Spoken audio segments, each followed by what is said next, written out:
ఆపదని ఈశ్వరుడు ఒక్కడే గట్టెక్కించగలడు సుమా. ఆపదని గట్టెక్కించవలసి వస్తే భగవంతుడు చూసేదేది అంటే నువ్వు ఎంత పవిత్రంగా బతికావు.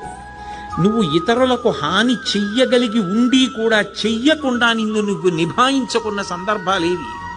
నీ కోపాన్ని నువ్వు ఎలా నిగ్రహించుకున్నావు, ధర్మానికి నువ్వు ఎలా కట్టుబడిపోయావో చూసి పరమేశ్వరుడు కౌగిలించుకుంటాడు. కబీర్ దాస్ గారు ఓ మాట అంటాడు, ధీరే ధీరే రేమనా ధీరే సబకుచి హోయ్ మాలీసించే సౌకర్య ఋతువాయే ఫల్హోయ్ అంటాడు.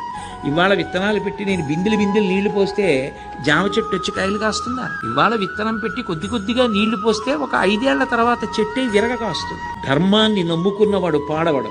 ధర్మానికి ఫలితం శాశ్వతమైన ఫలితం కాలంలో కనపడుతుంది. ఆనాడు ధర్మం పట్టుకున్నవాడు ఎంత గొప్పవాడో మిగిలిన వాళ్ళకి కూడా ఆదర్శం అవుతాడు. ధర్మం వదిలినవాడు నశించిపోతాడు. అది నిరూపించాడు భాగవతం ప్రారంభంలోనే.